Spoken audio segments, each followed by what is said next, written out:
Mountain Adventures is a new, unique store open in Irvin. They have both fruits and vegetables from local farmers and from farmers around the state. Stop in and see their huge selection of bananas, oranges, watermelons, plus potatoes, corn, green beans, and so much more. Mountain Adventures has also teamed up with Two Farms Meat to offer Estill Countyans a place to get your meats and all the other fixings, plus jams, jellies, and they also offer gift baskets. At Mountain Adventures, located at 70 River Drive in Irvin, or like them on Facebook. So school has been in session, I believe, since the 4th in Estill County. How did that decision come about, and why did you guys decide to go back to in-person instruction?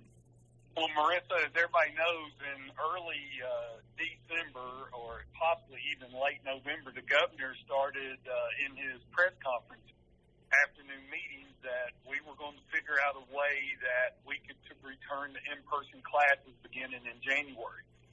So at that time, we started making plans for that. We made announcements to the community and to our parents that on January 4th we would be returning to school if we could meet the guidelines that were being set forth. We started last May, even into April and May of last year, developing a plan by which we could bring students back to school.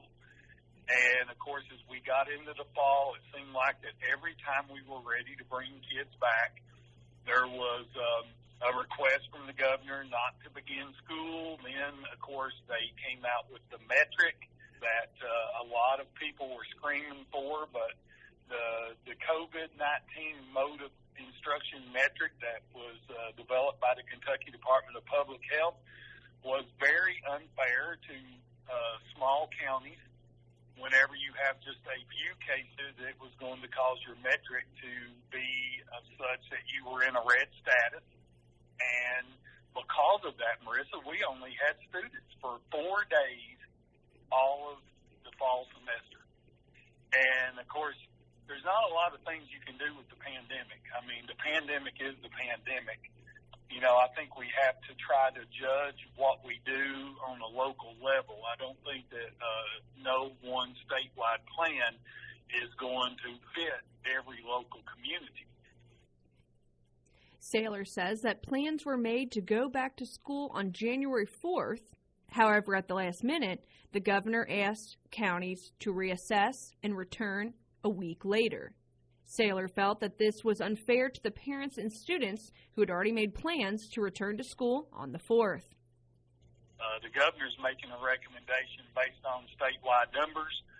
We've supported our governor. We have been there every time he's asked us to do something. So I don't want anybody to think that I am being negative towards our governor. He's got a very difficult job.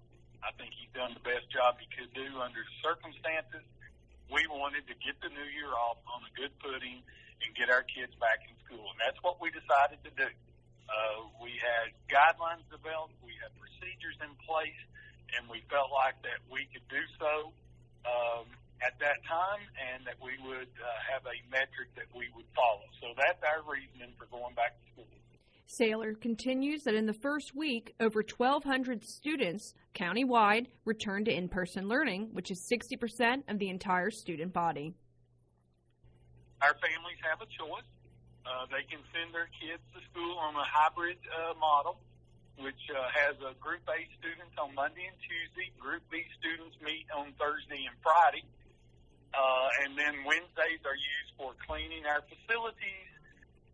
I know there's a few complaints out there as well, but our parents really and our students, they really shouldn't be a complaint there because they're really getting to choose what they want to do. Superintendent Saylor says the situation will be reassessed and the status of Estill County's new COVID-19 cases. Stay tuned right here to WBONtv for updates on this story. For Channel 9 News, I'm Marissa Hempel.